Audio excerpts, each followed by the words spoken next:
It's another edition of Time About the Movies, and today we're taking a look at the movies of March 12th, 1993. We got 5 movies to look at today, so let's not waste any time. Let's just jump on into it. And we're going to start off with the first movie that we have here, the biggest new release of the weekend, Chris Rock making his leading feature film debut in the comedy CB4.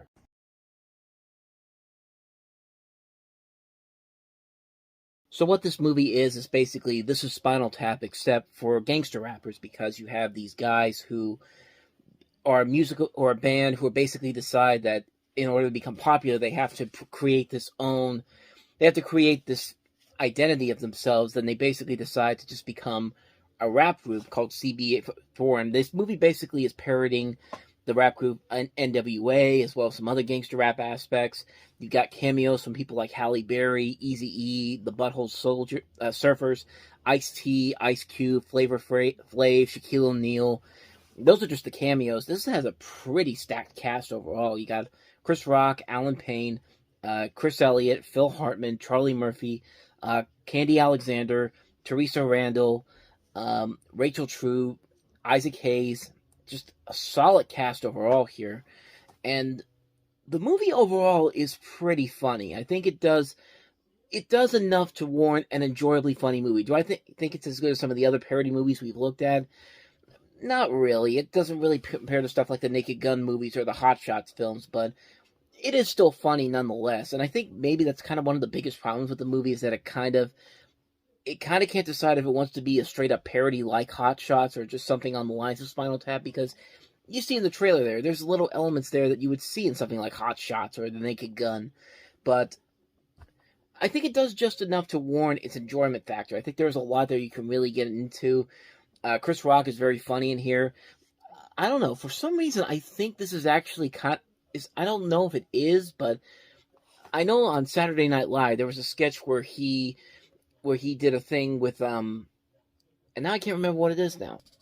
Okay, it wasn't what I was thinking of. For some reason I thought that this was supposed to be kind of a continuation of the SNL sketch where Chris Rock was playing a rapper at a party, but that sketch was when they were doing a parody of 2 Live Crew, and that was actually written by Conan O'Brien. So forget I said anything about that, because I got confused right there. But go watch that sketch. It's still pretty funny after all these years. But yeah, in terms of this movie, it's funny enough. It's funny enough as a whole. It doesn't work all the way through, but there are just enough laughs there to recommend it. It is pretty funny to see, and it does give you a chance to see Chris Rock as a leading actor. I mean, he is pretty solid in here, and he does have a lot of funny moments in here. The jokes overall are mostly good, and it's just a ton of fun overall. It's a really goofy movie, a really funny movie overall. Not one of the best, but I'm glad I watched it. And you might enjoy it as well too. So that's CB4. Let's go ahead and move on to the next movie that we have here, and that is Fire in the Sky.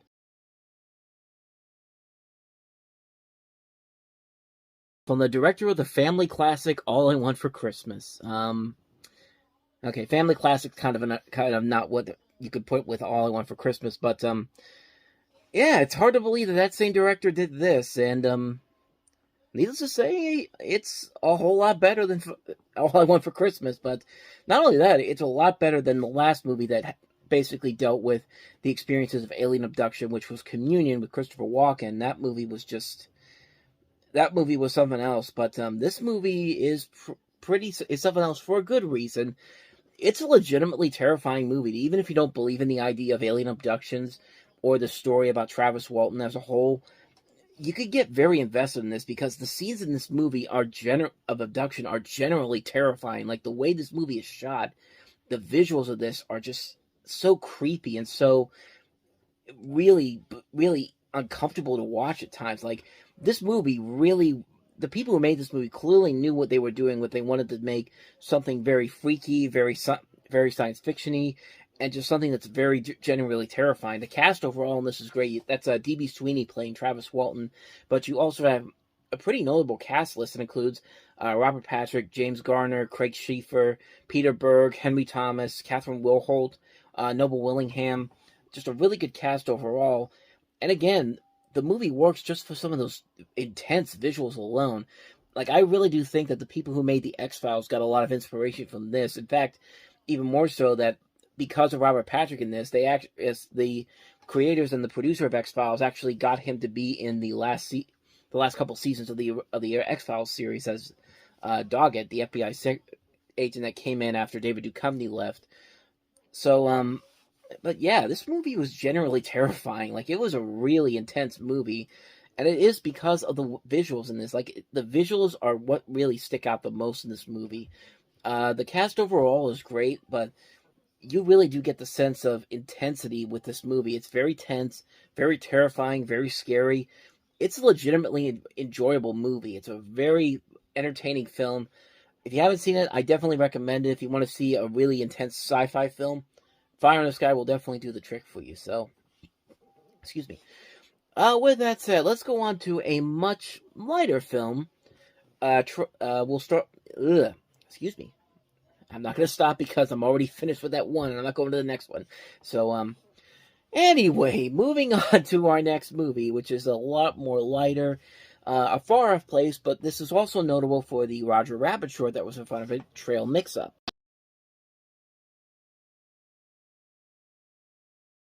So really, the only thing you can bring up with this particular movie is the Roger Rabbit short, because honestly, that's the most memorable thing about this. And even though that TV spot they show on here pretty much kind of spoils pretty much a lot of the jokes that are in there, it's still pretty funny overall. Like, it's a short that still holds up with time, and it's just a ton of fun to watch. It's a great little short. It was the last short, of course, that they did with the Roger Rabbit shorts that they were going to do. There was actually another one I found out they were going to do in between Roller Coaster Rabbit and this one, but of course Disney and Spielberg had that kind of brief fallout, and that short never got made. So this was the last one that they did, and this one was actually done by the studio in the Disney MGM Studios animation department, and it was done mostly with a cap system that they had there at the time.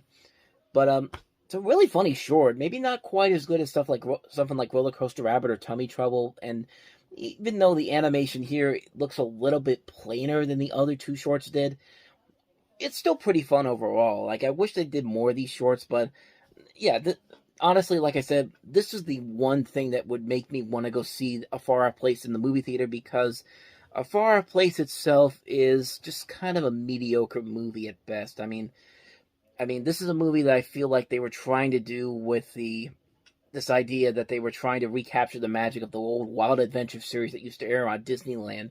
And it was the second film over 4 years that tried to copy that style. We already looked at another one of those movies with Cheetah, which was a movie that used the phrase Hakuna Matata 5 years before The Lion King eventually did it. But like I said, as far as the movie itself goes, it's just kind of mad. I mean, the acting overall is pretty good. You've got young Reese Witherspoon and Ethan Embry working off each other nicely, and a lot of other good actors in here. But other than that, there's really nothing truly spectacular or groundbreaking about it.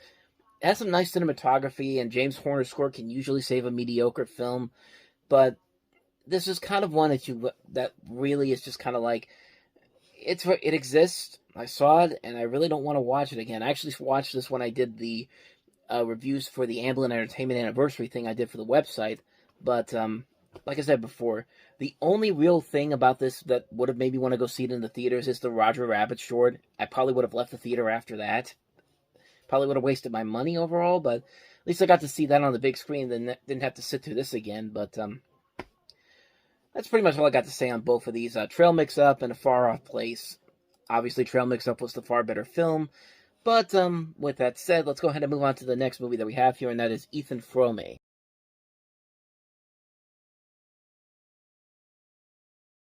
Ethan Frome, I should say. Trying to look this movie up. I didn't find any trailers on it, but I did find a lot of fake trailers. I guess a lot of people, for some reason, made fake trailers for this, or made an actual trailer because you can't find an actual trailer for it, or something like that. But it was hard to actually find a trailer for this online, so I haven't seen this movie, but I'll give you kind of a quick synopsis here. You've got Liam Neeson playing Ethan Frome. He's an isolated person, and Reverend Smith has arrived in Starkville from Boston, and Smith encounters his parishioners to be charitable. Ethan and Zena Pierce are distant cousins. Zena Pierce is played by Joan Allen in this, and after marrying Zena, Ethan falls in love with Maddie Silver, played by Patricia Arquette. So overall, you got three really top actors in here: Liam Neeson, Patricia Arquette, and Joan Allen alone. Then you add in people like Tate Donovan, George Woodward, Katherine Houghton, directed by John Madden, who would later go on to direct Shakespeare in Love. I mean, it could be pretty good. It could be a decent movie. I haven't heard anything about it. I haven't heard too much about it. It tells you a lot when I can't even find a trailer for it online, a legitimate trailer for it. But I mean, John Madden's a decent director. He makes good period movies, so I don't doubt that this is a bad movie at all. But it's not something I'm going to rush out to see anytime soon, unfortunately. So that's Ethan Frome. So let's go ahead and move on to the last movie that we have here, and that is When the Party's Over.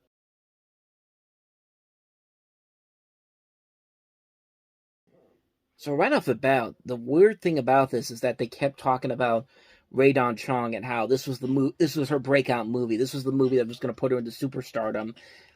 And all I can think to myself is, well, let me look at her. I looked at her her filmography at this point, and Quest for Fire back in '81, City Limits, Commando, Color Purple, Soul Man, Tales from the Dark Side, the movie. I mean, she's been in other movies, and only now that people are starting to realize that this is where her talent. This is where she finally gets a chance to really break out and show her talents. I mean, I don't know. I mean, I can't really say because I haven't seen the movie, but I mean, this was 12 years between this and the first movie that she was notable for, which was Quest for Fire. I don't know. It doesn't really make a whole lot of sense. But as you see there, you got Sandra Bullock in another one of her early roles. Fisher Stevens is in here. I mean, looks like a movie. It looks like something like a Queen's Logic or a Grand Canyon, one of these ensemble comedy pieces that's trying to be like the Big Chill for the 90s. And it could be good. Could be decent. It's not something I want to rush out and see, but I don't doubt that's not a decent film. So that's pretty much all I got for you on this one. I have really know nothing else about this movie except what that trailer told me. So that's When the Party's Over. And so on that note, we wrap up another edition of Time About the Movies. Next time we meet, we've got two memorable movies. Not in a good way, because we have Teenage Mutant Ninja Turtles 3, and then we have the remake of La Femme Nikita, Bridget Fonda in Point of No Return, which is been considered one of the worst remakes ever made.